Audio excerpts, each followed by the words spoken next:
You'll meet 3 people at a party in the next 10 minutes. The surprise is that we will present their stories backwards. You will observe their behavior, then discover the causes behind it. Get ready, since by the conclusion of this video, you will understand how mistaken first impressions could be, and it might simply affect your perspective on every stranger you come across going forward. The drunk guy from Loudness. So at the party there is this man. He's intoxicated, noisy, and really starting to irritate everyone. You know the type? The one who spills his drink all over the place and laughs far too forcefully at his own jokes. Most likely you are thinking, great, another nasty drunk dude ruining the vibe. Still, hold on a second. Let us somewhat turn back the clock. This same guy was seated in a hospital waiting room earlier that day. All of it carved in his memory always. The antiseptic smell, the uncomfortable chairs, the wall clock ticking. The reason is this. That's where he learned his mother suffers with stage 4 cancer. Her physicians projected 6 months of life for her. His entire universe collapsed exactly like that. He is now at this party attempting to forget, seeking anything but the weight of what he recently discovered. He aims once more, wincing as the wine burns his throat. Desperate for any diversion, he laughs too loudly at a nasty joke. Anything could help to distance the picture of his mother in the hospital bed, looking so delicate and little. You could be asking, why even go to a party after news like that? Well, occasionally, you just want to feel normal for a short bit while your world is collapsing. For just a few hours, you want to act as though everything is fine.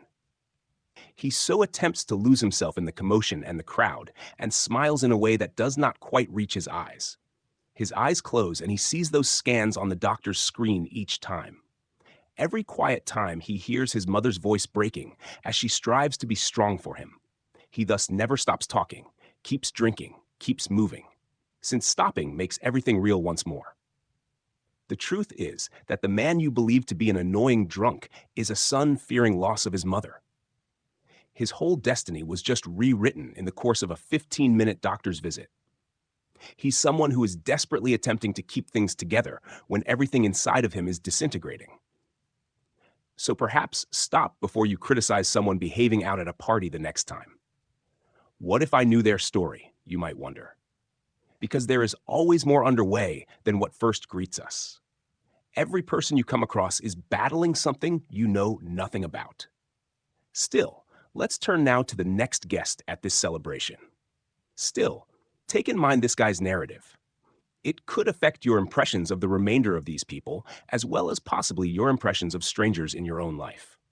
The woman called phone obsessed. Recall how we mentioned everyone is battling a conflict you cannot see? Our next partygoer is in a conflict zone, hence her phone serves both as her shield and weapon. Curious as to her inability to put it down. Look at the woman seated in the corner. Her eyes fix on her phone screen as she tries to achieve a new texting world record by thumb dancing across the keys. Maybe you are thinking, ugh, another phone zombie. Could she not simply enjoy the celebration? Still, hold up. This narrative has far more layers than you might imagine. Let us turn back 2 hours before the celebration.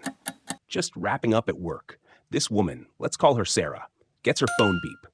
Her employer sent this SMS, and it's not encouraging. The corporation is in trouble. Major disturbance. Nobody's job is safe. Layoffs may be on their way. Now Sarah is at this party, but her head is a million miles away.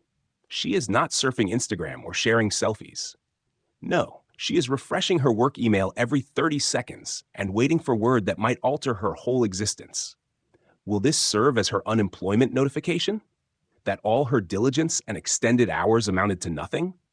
Her heart performs a tiny gymnastics routine in her chest every time her phone flashes. Is this what it is? Thanks for your service, but we're letting you go, the email says. She tries to pay attention to the discussions around her, but the words simply become a meaningless noise. When her whole future is on the line, how can she be concerned about Bob's new haircut? She is aware that her continual phone checking makes her likely impolite. She has, however, only one option. This goes beyond simply a career. It relates to her apartment, her auto payments, her student loans. It concerns whether she will be able to purchase groceries next month, or whether she will be moving back in with her parents at 30. Indeed, Sarah is at this gathering, but she is not really present. Her mind is at her boss's office, picturing all the ways tomorrow could go wrong while her body is here in this room clutching a drink she hasn't tasted. Every chuckle, every clinking glass, every bit of party conversation feels as though it is happening in another universe. Maybe treat someone who seems unable to put their phone down some slack the next time. You never know what kind of news they might be just waiting for.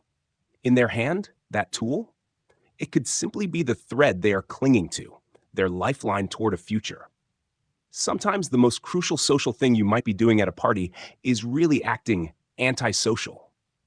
Still, let us keep turning back.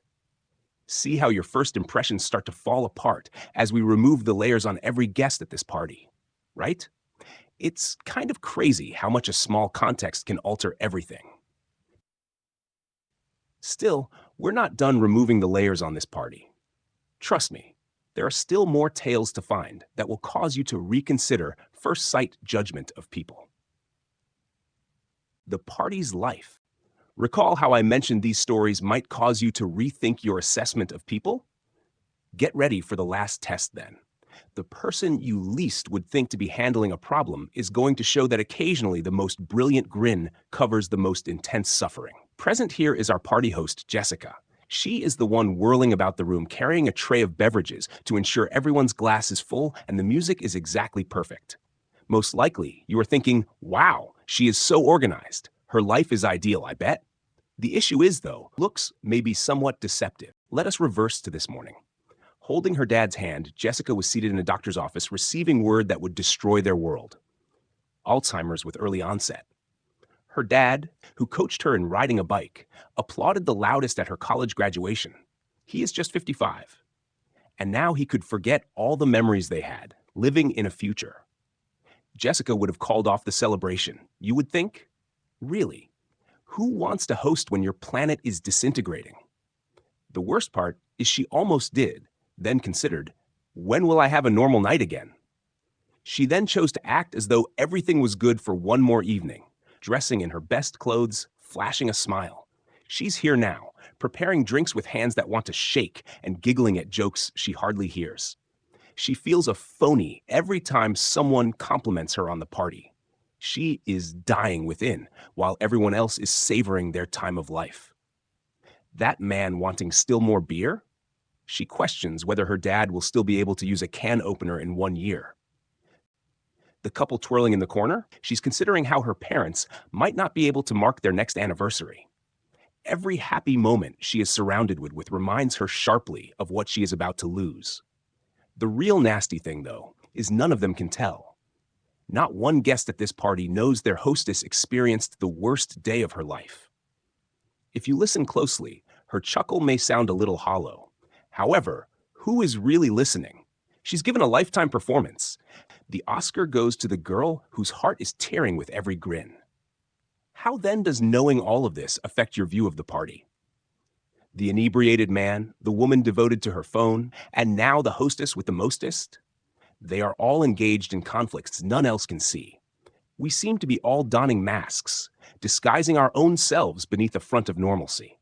Remember Jessica the next time you're at a party or heck, even simply strolling down the street. Recall that the person grinning most can be carrying the most weight. Perhaps it will help you to be a little more patient with the people around you and friendlier.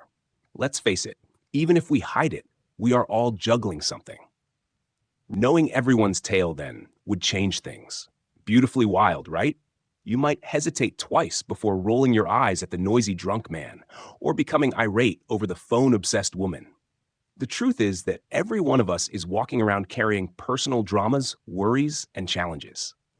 Who cut you off in traffic? Perhaps all they lost was their job. The annoyed-looking cashier? Perhaps they're looking after a sick child at home. The next time you are about to criticize someone, stop. Wonder what might be happening behind the scenes. Let's face it, every one of us is engaged in fights nobody else can see. The genuine cheat code for life? A small amount of empathy goes a long way. Recall that every person you encounter serves as the protagonist in their own life, and those tales? Usually, they are far more difficult than we could have imagined.